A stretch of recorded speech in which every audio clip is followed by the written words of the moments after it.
The ship was called the Sanctuary of Lights, and it had been floating through empty space for almost 40 years.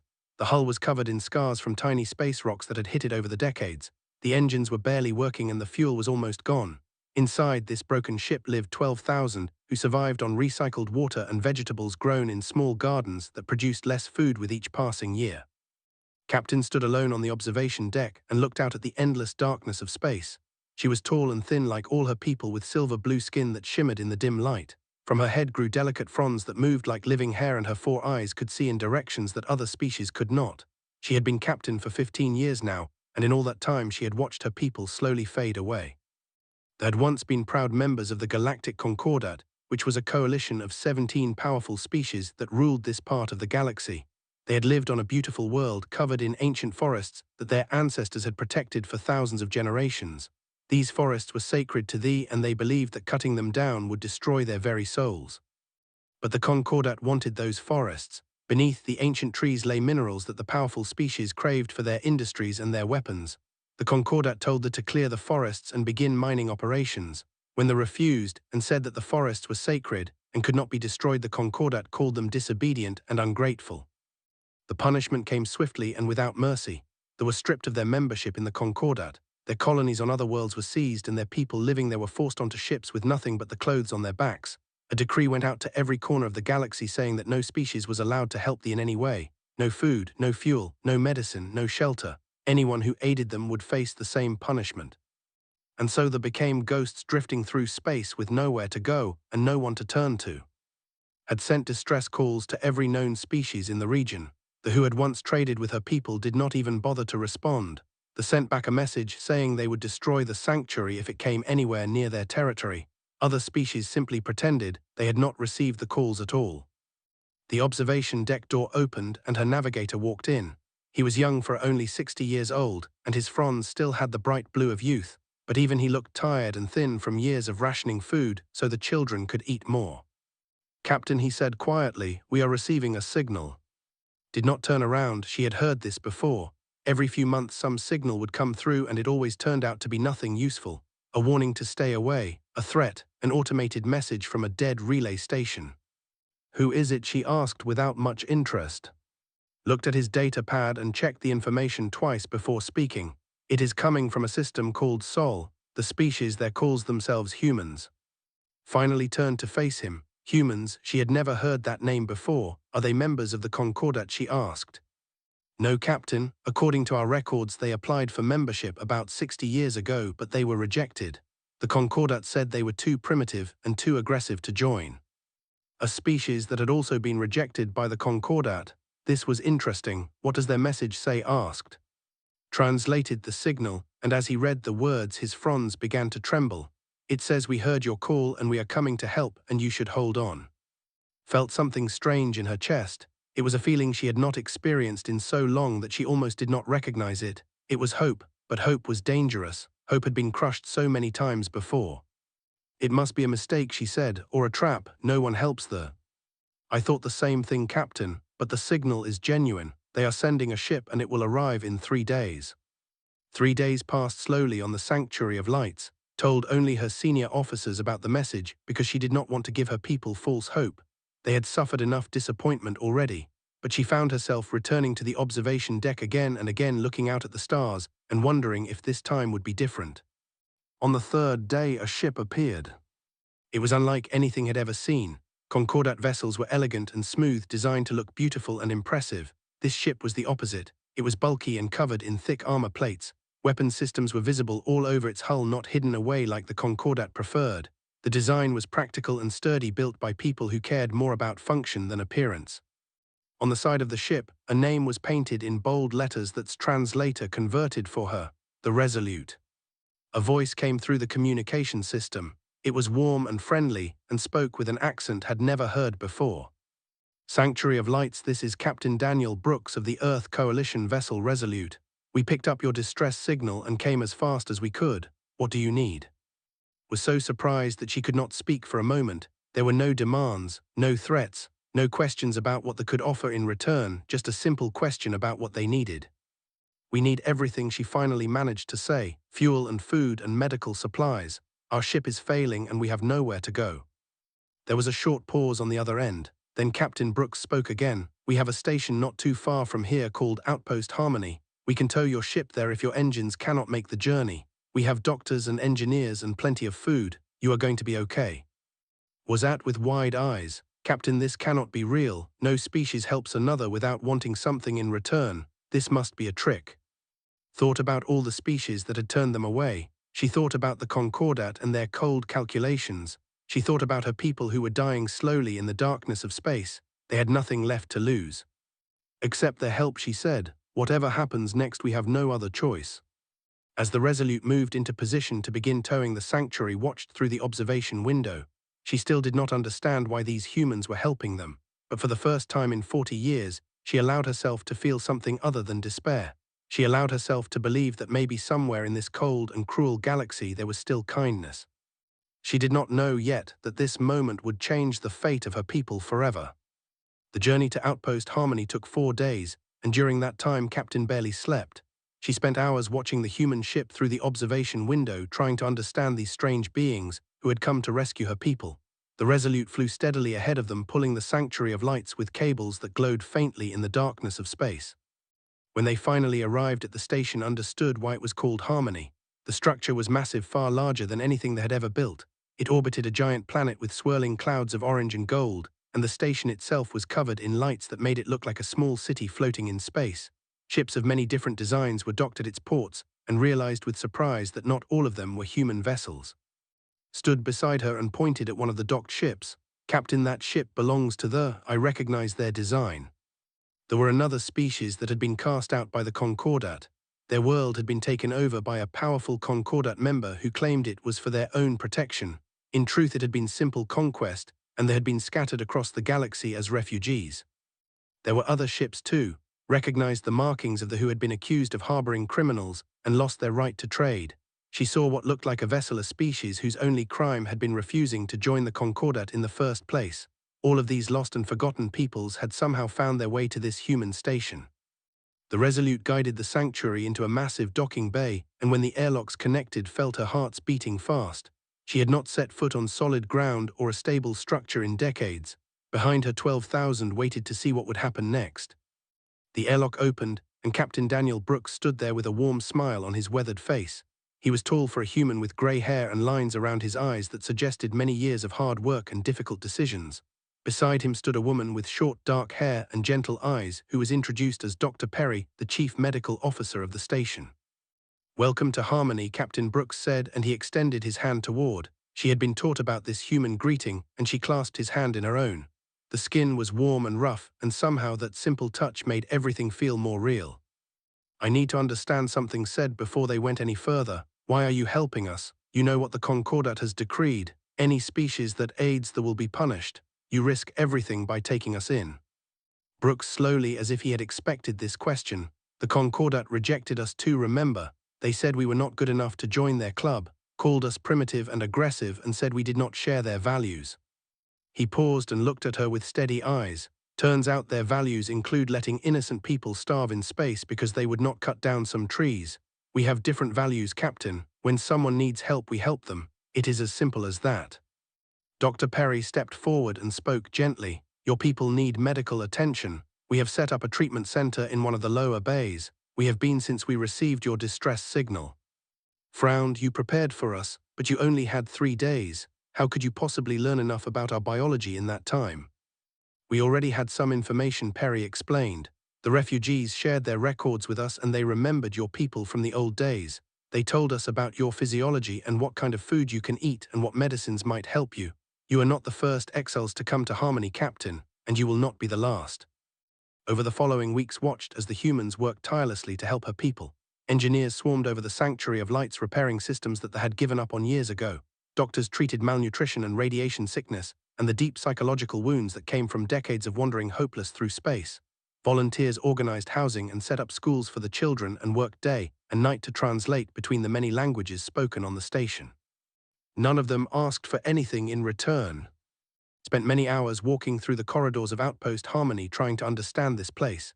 She met families who had been living here for 5 years and had begun to build new lives.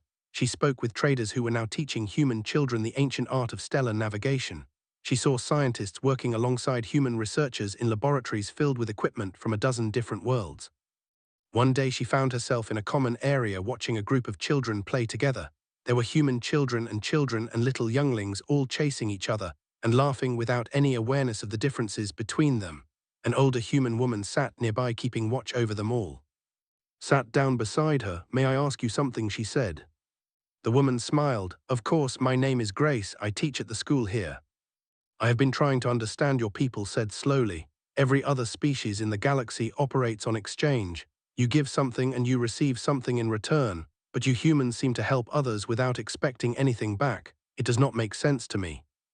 Grace was quiet for a moment watching the children play. Then she spoke. "We have not always been this way. Human history is full of terrible things, war and cruelty and people treating each other worse than animals. We know what it is like to be the ones who suffer."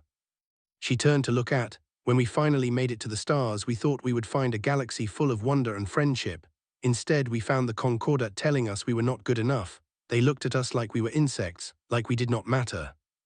Grace's eyes grew distant, as if she was remembering something painful. "We spent a long time being angry about that, but then we decided that being rejected was actually a gift. It meant we could choose our own path. We could decide what kind of people we wanted to be in this galaxy." "And what did you decide?" asked. Grace smiled again. "We decided that we would never let anyone feel the way the Concordat made us feel. We decided that every person, no matter what species they are, has value. We decided that kindness is not weakness but strength. And we decided that when someone calls for help, we answer."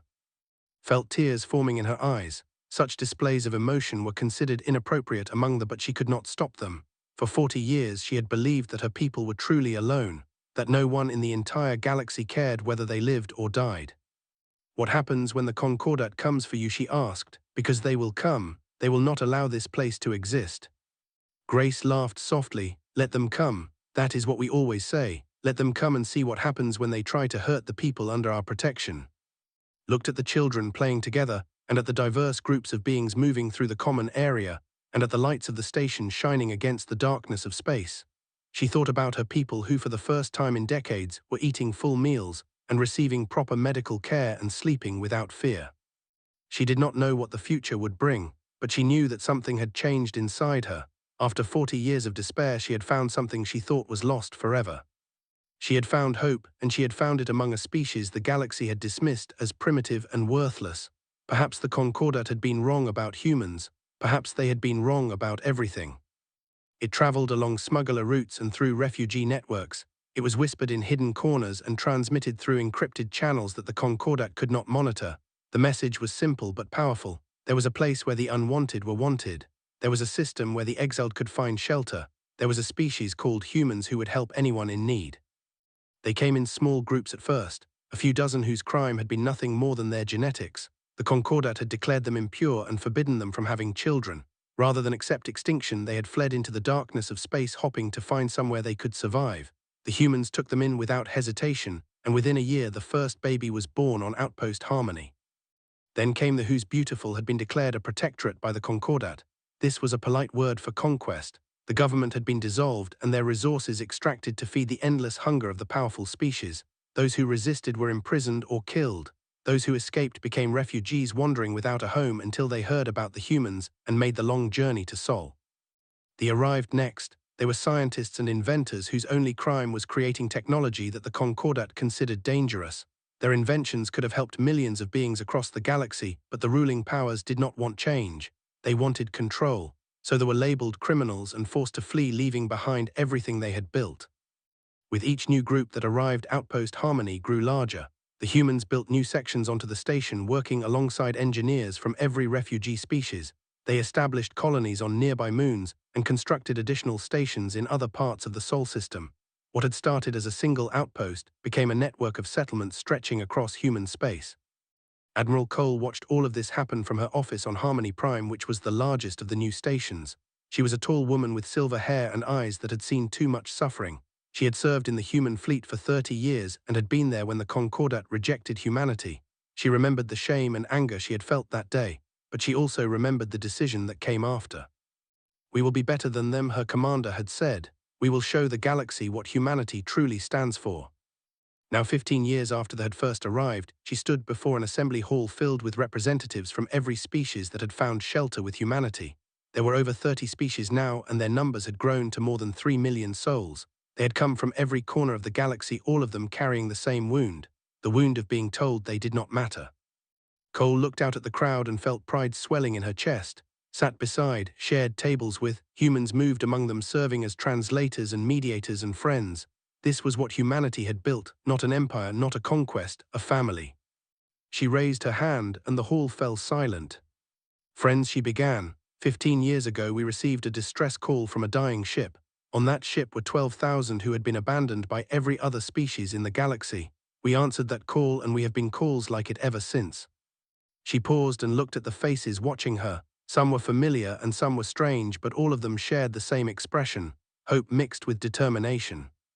The Galactic Concordat has demanded many times that we stop helping refugees. They have threatened us with sanctions and blockades and even war. Each time we have given them the same answer: no. A murmur of approval ran through the crowd. Today I am proud to announce the creation of the Terran Refuge Alliance. This is not a government that will rule over you. This is not an empire that will demand your loyalty. This is simply a promise that every being in this galaxy has value, a promise that we will stand together and protect each other, a promise that we will never turn away someone in need. Captain rose from her seat. She was much older now and her fronds had turned grey with age, but her 4 eyes were still sharp and her voice was still strong. She had become a leader among the refugees and her words carried weight with all the species who had found shelter here. When my people were dying, she said, the galaxy turned its back on us. We sent calls for help to every corner of known space and no one answered, no one except humanity. She turned to face Admiral Cole. You asked for nothing in return. You simply helped because it was the right thing to do. My people have a saying: those who shelter you in the storm become your family forever. Humanity has become our family, and we will stand with you no matter what comes. One by one, representatives from each species stood to pledge their support. They promised their warriors who had been training for years, waiting for a chance to fight back against those who had stolen their world. They offered their technology, which they had continued to develop in secret. They pledged their children who would grow up knowing what freedom meant. When the last pledge was spoken, Cole felt tears in her eyes. This was what humanity had always been capable of, not war and conquest, but compassion and unity. The Concordat had called them primitive and aggressive. Perhaps there was some truth in that. Humans could be aggressive when they needed to be, but they chose to be aggressive in of the helpless, not in pursuit of power. The Concordat sees us as a threat, she said to the assembled crowd. They believe we are building an army to challenge their dominance. They are wrong. We are not building an army. We are building a home for everyone the galaxy has abandoned. She smiled and her eyes were hard with determination. But if they come for our family, we will show them what humans do when someone threatens the people we love. We will show them why they should have been afraid of us all along.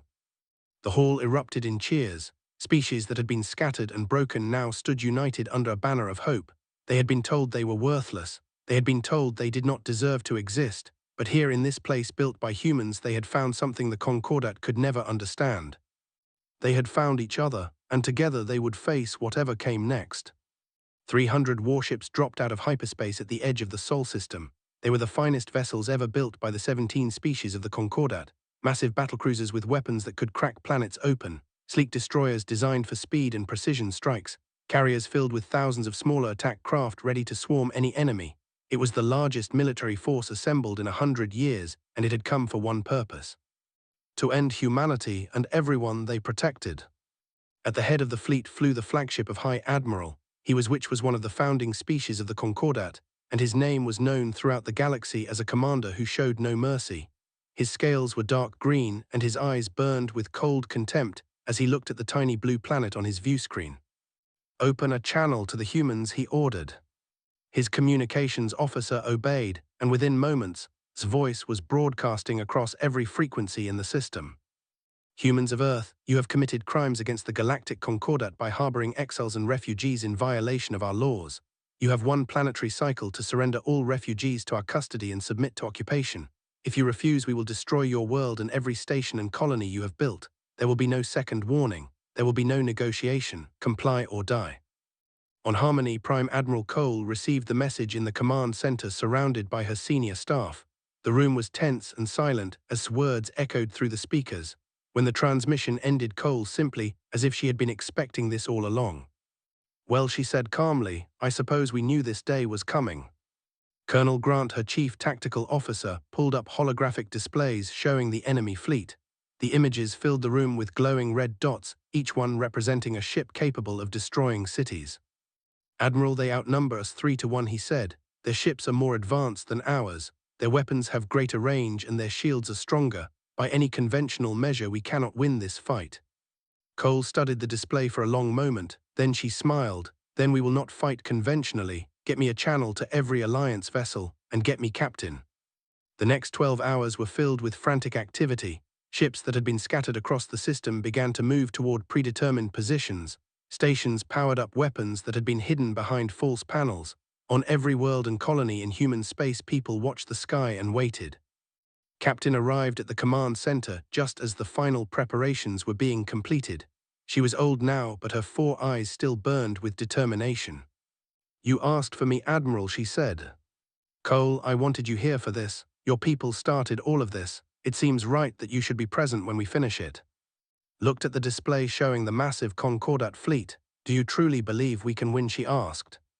Cole turned to face her. Honestly, I do not know, but I know that we will not surrender. I know that we will not hand over the millions of beings who trusted us to protect them. And I know that whatever happens today, the galaxy will never forget what we stood for. The human fleet emerged from behind Earth's moon. It was smaller than the Concordat force, but it was not the ragtag collection of ships that had expected. Human warships flew in tight formation, their hulls gleaming with fresh armor and their weapon systems fully charged, but they were not alone. Beside them flew cruisers that had been repaired and upgraded with human weapons technology, frigates crewed by warriors who had waited years for this moment, science vessels equipped with devices that the Concordat had tried to suppress, transports converted into support ships carrying supplies and medical equipment. And among them flew something new, ships that had never been seen before, hybrid vessels designed by engineers from a dozen different species working together. They combined the best technology and knowledge of every refugee people, creating something greater than any single civilization could have built alone. Admiral Cole opened a channel to the Concordat flagship. Her voice was calm and steady. Concordat fleet, this is Admiral Cole of the Terran Refuge Alliance. Your ultimatum is rejected. These people came to us for help and we will not abandon them. You want them, come and take them. High Admiral stared at his view screen in disbelief. He had expected the humans to beg or negotiate or perhaps simply flee. Instead, they were challenging the fleet in the galaxy. Arrogant primitives, he hissed. All ships advance, destroy them all. The Battle of Sol began with fire and fury. Concordat ships surged forward confident in their superior numbers and technology. Their weapons blazed across space, targeting human vessels with deadly precision. Within the first minutes, a dozen Alliance ships were destroyed, their hulls torn apart by concentrated fire. But the Alliance did not break. Human pilots flew their ships directly into enemy formations, disrupting careful battle plans and forcing Concordat commanders to react instead of execute their strategies. Gunners who had trained in human academies targeted enemy command ships with devastating accuracy. Hackers infiltrated Concordat computer systems, causing weapons to misfire and shields to fail at critical moments. The battle raged for 9 hours. Ships on both sides were destroyed. Debris filled the space between the fleets, creating a field of twisted metal and frozen bodies. The Concordat pushed forward again and again, but each time the Alliance held. Then the human flagship, the Defiance, led a desperate charge directly at its command ship. All remaining vessels concentrate fire on the enemy flagship, Cole ordered. Everything we have. Ships from every species in the Alliance turned their weapons toward a single target. Human missiles flew alongside plasma bolts and kinetic rounds and energy beams. The combined assault hammered the Concordat flagship over and over until its shields finally collapsed. Captain herself fired the shot that breached the hull. On the burning bridge of his dying ship, High Admiral stared at his tactical display showing his fleet in chaos. More than half his ships were destroyed or disabled. The survivors were beginning to retreat without orders. How he whispered, "You are primitives, outcasts, how could you defeat us?" A face appeared on his view screen. It was Captain, calm and composed despite the destruction around her. "Because we fight for each other, Admiral," she said. "Not for power, not for territory, not for pride. We fight for each other. That is something your Concordat will never understand." Had no response. As his ship broke apart around him, he realized that the Concordat had made a terrible mistake. They had dismissed humanity as primitive and worthless. They had created a galaxy full of exiles and then wondered why those exiles banded together. They had created their own destruction. The Concordat fleet retreated, leaving behind more than 200 destroyed vessels. The Battle of Sol was over, and against all odds the Alliance had won. In the command center on Harmony Prime, Admiral Cole sat down heavily in her chair. Around her, people were cheering and embracing. Representatives from every species celebrated together, but Cole felt only exhaustion and relief. Approached her. "We did it. We actually did it." Cole slowly, "We did, but this is not the end. The Concordat will not forget this defeat. They will come back." Smiled, "Then we will be ready, together." Cole looked at the celebration around her. Humans and all united by their victory. For the first time in human history, they had not fought alone. They had fought alongside beings from across the galaxy, all of them standing together against a common enemy.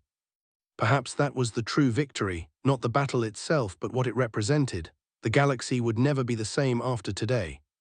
It was not a complete victory for the Alliance. They did not have enough ships or resources to chase the retreating fleet or to challenge Concordat territory directly, but the treaty that was signed recognized the Terran Refuge Alliance as a sovereign power in the galaxy. It guaranteed safe passage for any species seeking asylum with humanity, and most importantly, it shattered the myth that the Concordat could not be defeated. For 100 years, the 17 species of the Concordat had ruled this part of the galaxy without serious challenge. They had told everyone that resistance was pointless. They had crushed rebellions and exiled entire civilizations and made the other species believe that there was no alternative to Concordat rule. The Battle of Sol proved them wrong. In the years that followed, cracks began to appear in the Concordat itself. Species that had long suffered under the rule of the powerful founding members started to question their membership. Some left openly and sought alliance with humanity. Others worked quietly from within, pushing for reforms that the old powers had always resisted. The who had once been the most arrogant of the Concordat species faced a political crisis when their own people demanded answers about the failed invasion. High Admiral had died in the battle, but his legacy of defeat haunted his entire civilization. Young began asking why their leaders had sent so many to die against a species they had dismissed as primitive. The who had threatened to destroy the ship so many years ago quietly began accepting refugees themselves. They claimed it was for economic reasons, but everyone knew the truth. They had seen what happened when you stood against the Alliance, and they did not want to be on the wrong side of history. Even species that remained loyal to the Concordat began treating the refugee peoples with more respect. The who had once been forbidden from trading anywhere in the galaxy now found ports open to them. The who had been conquered received offers of negotiation about the whose technology were suddenly invited to share their innovations. The galaxy was changing, and humanity had started that change. 20 years after the Battle of Sol, Admiral Cole sat in a garden on Harmony Prime. She had retired from military service a decade ago, but she still lived on the station that had become a symbol of hope for so many. The garden was filled with plants from 100 different worlds, brought by refugees who wanted to share a piece of their homelands with their new family. Children played on the grass nearby. Human children chased children while little younglings climbed trees with playmates. They laughed and shouted in a mixture of languages, not caring about the differences between their species. To them, this diversity was simply normal. They had grown up together and they would grow old together. Captain walked slowly across the garden and sat down beside Cole on the bench.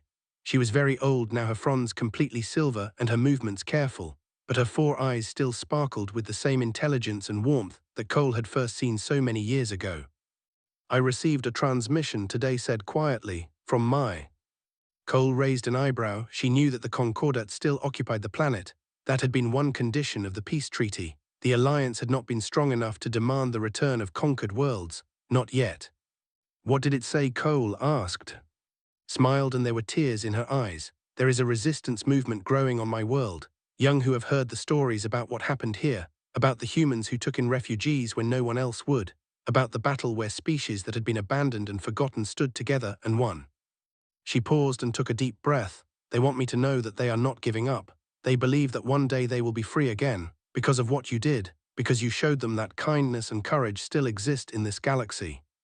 Cole felt emotion tightening her throat. She watched the children playing and thought about all the years that had passed, all the struggles and sacrifices, all the beings who had died defending this place. Had it been worth it? She thought about the ship drifting through space with 12,000 souls waiting to die. She thought about her decision to answer their call. She thought about all the species that had come after seeking the shelter that no one else would provide. Yes, it had been worth it. We did not do this for recognition, Cole said softly. We did not help your people because we wanted praise or rewards. We did it because it was right. I know replied, that is what makes it matter. You expected nothing in return, you simply helped because you could. She reached out and took Cole's hand in her own. The touch was warm despite the years between them. My people will remember, she said. All the species who found shelter here will remember. 1,000 years from now, when children ask how the galaxy began to change, they will be told about the humans. They will be told about a species that was called primitive and worthless, a species that was rejected and dismissed, and they will be told how that species built a home for everyone the galaxy abandoned. Cole squeezed her hand gently. She did not have words for what she was feeling. Pride and humility mixed together. Gratitude that she had lived long enough to see the seeds they had planted begin to bloom. In the archives of the Terran Refuge Alliance, there is a memorial wall near the main entrance. It bears the names of every species that has found shelter with humanity. The list now numbers over 50 and it grows longer every year. Above the names, an inscription is carved in stone that reads, they were told they had no value, they were told they did not matter, they were exiled and abandoned and left to die, but they found us, and we found in them the best of ourselves. This is our promise. No one who comes to us in need will ever be turned away, for we are all exiles in this vast universe, and only together can we find our way home. Below the inscription, someone had added smaller words written in a human hand. The galaxy told them they were nothing. We told them they were family. Admiral Cole and Captain sat together in the garden until the sun set behind the curve of the gas giant that Harmony Prime orbited. They did not speak much. They did not need to. They had both lived through the darkest times and had emerged into a new dawn. The galaxy would never be the same. The Concordat would eventually crumble as more species chose freedom over fear. The Alliance would grow stronger as new members joined and old wounds healed. And humanity would always be remembered as the species that proved one simple truth. Kindness is not weakness, compassion is not foolish, and when you welcome the unwanted and shelter the exiled, you do not diminish yourself, you become something greater than you ever imagined. The children continued playing in the garden as the stars came out one by one. Somewhere out there the Concordat still ruled with fear and intimidation, but here in this place built by human hands and filled with beings from across the galaxy, there was only hope. And that hope would light the way forward for generations to come.